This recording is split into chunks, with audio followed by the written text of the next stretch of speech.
मेरा नाम मुरारी कुमार और मेरा एक छोटा-सा बिज़नेस चलता है। लेकिन इसके बारे में जानकारी देने से पहले आप लोगों से एक नम्र निवेदन करके कहता हूँ कि मेरा यूट्यूब चैनल को ज़्यादा से ज़्यादा सब्सक्राइब और शेयर करें ताकि मुझे ज़्यादा जानकारी देने के साथ-साथ मुझे प्रोत्साहित किया भी जाए। क्योंकि मैं जानकारी इसलिए दे रहा हूँ कि एक मिडल फैमिली वाला एक अच्छा इनकम कर सके, अकाउंटिंग्स के लाइन में, कॉमर्स के लाइन में।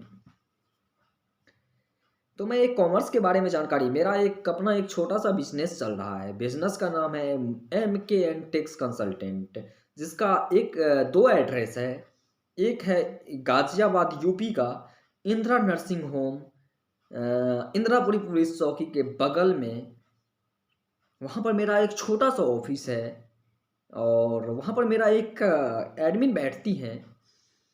और मेरा कॉन्टैक्ट नंबर है 7870027447 और एक मेरा घर में है, गाँव में है। गाँव का एड्रेस है महरैल रेलवे स्टेशन नियर उत्तर बिहार ग्रामीण बैंक और वहाँ का भी कॉन्टैक्ट नंबर मेरा 7870027447 और एक और नंबर है जो मेरे पिताजी का है, उनका कॉन्टैक्ट नंबर 9661192081 है।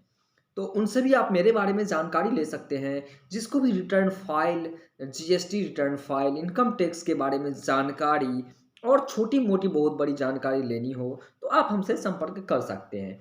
पहला क्वेश्चन, अगर मुझे अकाउंटिंग के लाइन में जाना है, तो मुझे कॉमर्स के बारे में जानकारी होनी चाहिए। कॉमर्स आखिर है क्या? अकाउंटिंग्स आखिर है क्या? एक बिज़नेसमैन को सबसे पहली चीज़ आज के डेट में एक छोटा-सा छोटा बिज़नेसमैन और एक बड़ा-सा बड़ा बिज़नेसमैन को जीएसटी लेना अनिवार्य होता है। जीएसटी से 4-5 फ़ायदे हैं। पहला, लोन का फ़ायदा। अगर आप जीएसटी लेते हैं, तो आप लोन आसानी से ले सकते हैं, बिज़नेस लोन। एक छोटा-सा लोन भी ले सकते हैं, तो जीएसटी के माध्यम से आप ले सकते हैं। मैं आपको यही चीज़ की जानकारी देने जा रहा हूँ कि जीएसटी अगर आप जीएसटी नंबर ले चुके हैं, तो आपको लोन बहुत आसानी से मिल सकता है, बैंक के माध्यम से भी और अदरवाइज़ के माध्यम से भी। क्योंकि अगर आपका एक बिज़नेस छोटा-सा है, तो उसमें आप जीएसटी नहीं भी भरते हो ना, उसका नील अगर रिटर्न फाइल करते हो ना, तो आपको लोन आसानी से मिल जाएगा। उसके साथ-साथ वर्क भी आप अच्छे से कर पाओगे।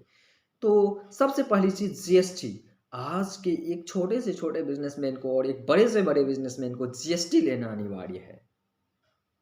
तो मैं यही कहूँगा एक छोटे बिज़नेसमैन से भी और एक बड़े बिज़नेसमैन से भी कि आप जीएसटी लें, जीएसटी नंबर लें। उसके साथ-साथ आप अपने बिज़नेस को बड़ा बनाएँ। क्योंकि आने वाले समय में हम 10,000, 15,000, 20,000 रुपया कमाएँगे ना, वो भी हमारे लिए कम होगा क्योंकि महँगाई हर 20 साल पे बढ़ता है। आप देखो 1960 में जिस चीज़ की कीमत ₹100 थी, वो 1970 में ₹1000 की थी। 1980 में ₹5000 की थी। 2000 ईस्वी में वही चीज़ ₹10,000 की थी। 2010 में वही चीज़ ₹15,000 की थी। आज वही चीज़ ₹30,000 की है। आखिर क्यों? महँगाई तो बढ़ रही है ना। अपने बिज़नेस को बढ़ाने के लिए एक अच्छा तरीका लाएँ, अच्छे तरह से सोचें और उसके बारे में ही बिज़नेस करें। और मैं आपको बताने जा रहा था अकाउंट्स के बारे में, अकाउंटिंग्स के बारे में, टैक्स के बारे में। तो आपको टैक्स तो सरकार को देना ही पड़ेगा। आप एक छोटा-सा बिज़नेस करें तो भी, बड़ा-सा बिज़नेस करो तो भी। लेकिन हमको अंदाज़ा होता नहीं है ना कि हम आखिर टैक्स देते कैसे हैं।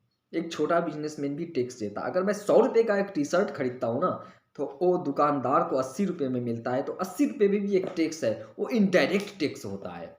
डायरेक्ट टैक्स तो ये होता है जो सामने से हम देते हैं, income tax, government tax, TDS, TCS इत्यादि। मैं इसके बारे में अभी जानकारी दे नहीं रहा, इसके बारे में जानकारी मैं संडे को दूँगा, बहुत अच्छे तरीके से 12 बजे मैं लाइव आऊँगा। यूट्यूब पर, फेसबुक पर, इंस्टाग्राम पर, हर चीज़ पर मेरी वीडियो आएगी।